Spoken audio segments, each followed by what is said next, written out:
Conocer el comportamiento de las vacas para detectar anomalías.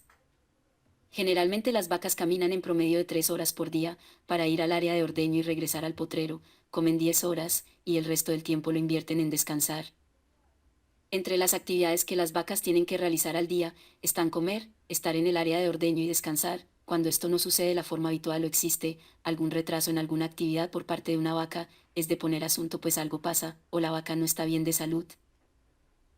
Cuando esto pasa repercute directamente en los índices productivos y por lo tal en los económicos. Para poder evitar estas situaciones se recomienda revisar a diario el comportamiento, eficiencia y evolución de todas las vacas durante el desarrollo de las actividades diarias. Al no realizar estas inspecciones, no se podrá conocer o detectar cuando una vaca presenta problemas para demostrar la eficiencia productiva de la que es capaz genéticamente.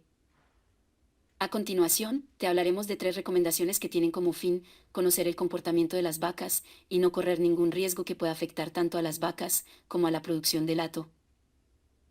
1. Las vacas no deben de superar las 3 horas por día en caminar a la sala de ordeño, ser ordeñadas y retornar al potrero. Si por algún factor estos tiempos se ven extendidos, la vaca tendrá menos tiempo para comer y descansar, por lo que se verá reflejado en la cantidad de litros de leche producidos.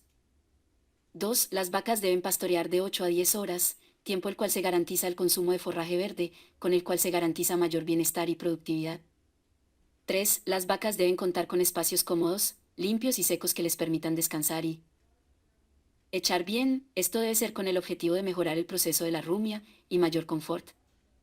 Podemos concluir que es indispensable observar a las vacas de lato. Si observa que una vaca no realiza nada durante el día, es un indicativo que la gestión del hato no es el adecuado, pues estas vacas no serán productivas para los intereses del negocio ganadero.